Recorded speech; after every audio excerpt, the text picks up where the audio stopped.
থেকে এটা মোটামুটি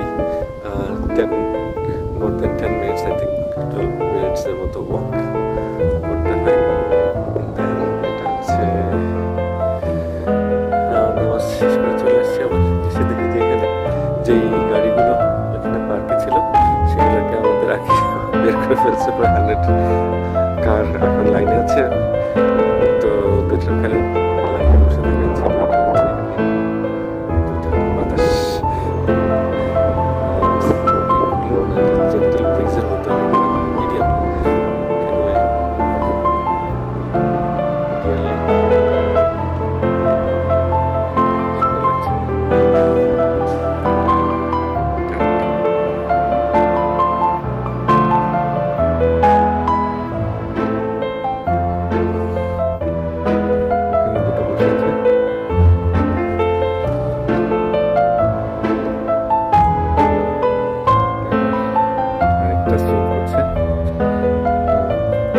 বিগের সাইজ একটা দেখা যাচ্ছে ওখানে।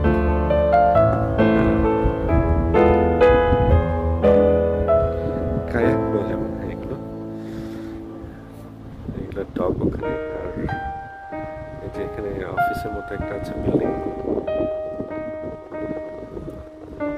ওখান থেকে রেন্ট নিয়ে তারপর এটাকে কিছু কিছু লোক এনজয় করছে।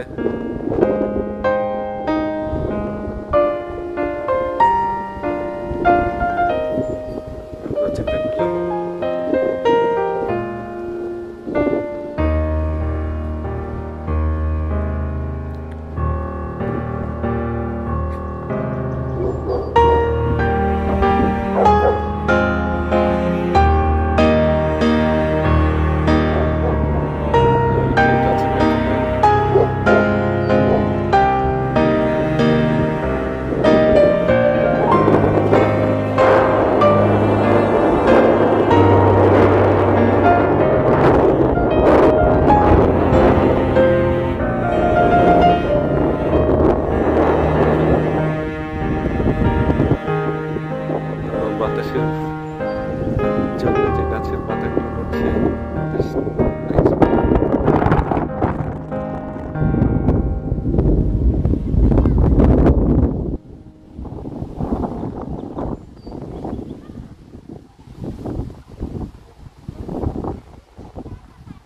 Deer lake park. ওখানে যে অ্যারিনা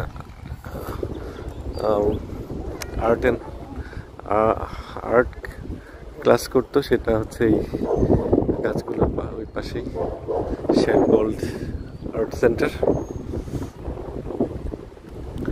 এই তো যাক,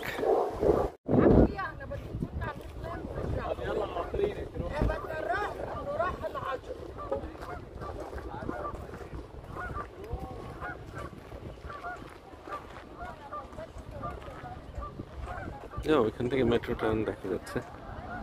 সামনে আছে ডিয়ার লেক। আর এতক্ষণ মোটামুটি ফাঁকা ছিল। এখন যারা আজকে জুমা নামাজ পড়তে আসছে এর মধ্যেই অনেকে এখানে চলে আসছে। আর ফ্রাইডে আজকে আবার স্কুলের বাচ্চাদের হচ্ছে ওটাকে কি বলে প্রডি ডে। প্রডি মানে হচ্ছে প্রফেশনাল ডে। টিচাররা শুধু ওয়ার্ক করে আর বাচ্চারা ক্লাসে যায় না, কারণ ওদের ক্লাস হয় না। মসজিদের নামাজের পরে যে গাড়ির লাইন ছিল সেটা এখনো শেষ হয়নি। সো আমি ওয়েট করতেছিলাম প্রায় 15 মিনিটস যে লাইনটা শেষ হলে তারপর আমি বের হব, কিন্তু এটা দেখা যাচ্ছে যে শেষ হচ্ছে না, বরঞ্চ এখনো কন্টিনিউ করতেছে।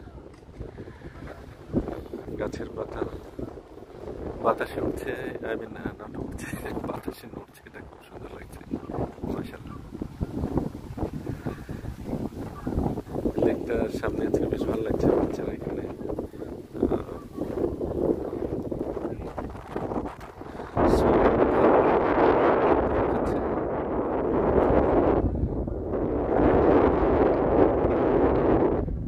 কিছুক্ষণ আগে লোকজন ছিল না, এখন লোকজন চলে আসছে।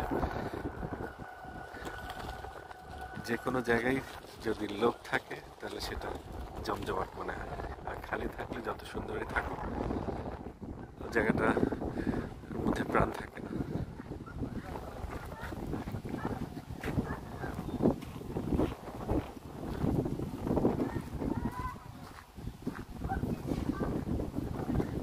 ছোট ছোট প্লাস্টিকের বোটের মতো, কায়াক বলে এগুলোকে, সেগুলো অনেকে এনজয় করছে।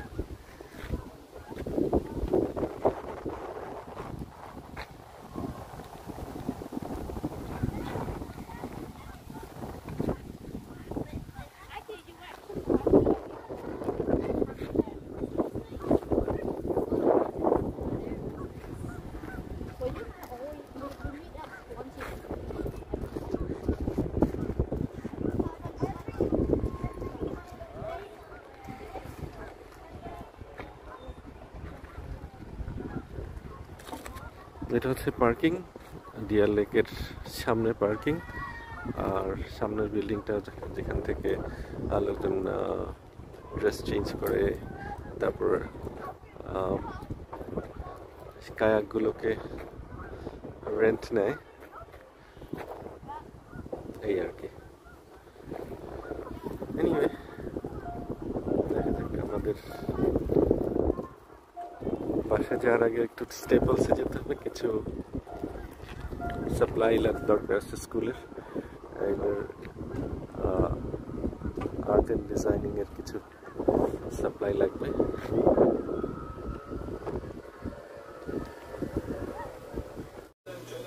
এখন এই যে কষানো মাংসে পানি অ্যাড করে দিয়েছি, আর কিছু পটেটো অ্যাড করে দিলে, আর একটু সিদ্ধ হওয়ার পরে কিছু অ্যাডিশনাল পানি দিয়ে দিলে এটা একটা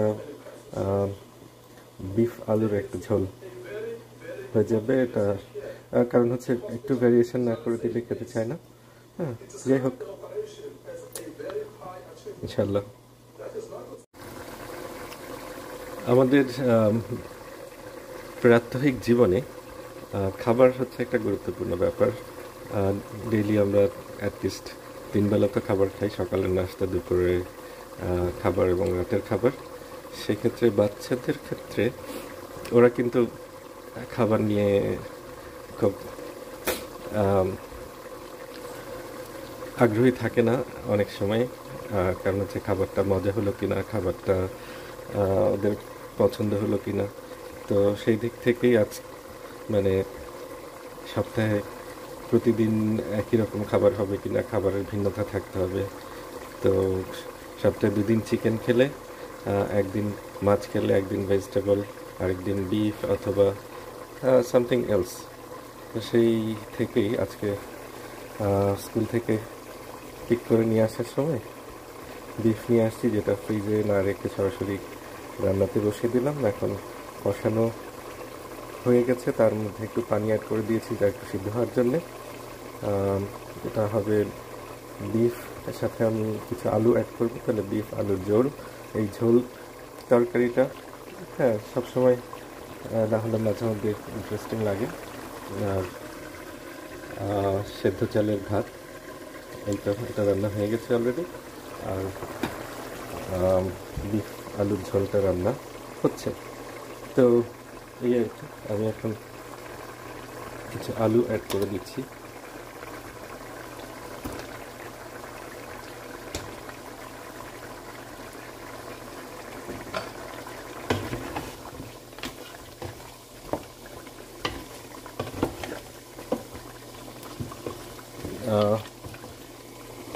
দেখতে খারাপ মনে হচ্ছে না, মনে হচ্ছে টেস্টটা ভালোই হবে।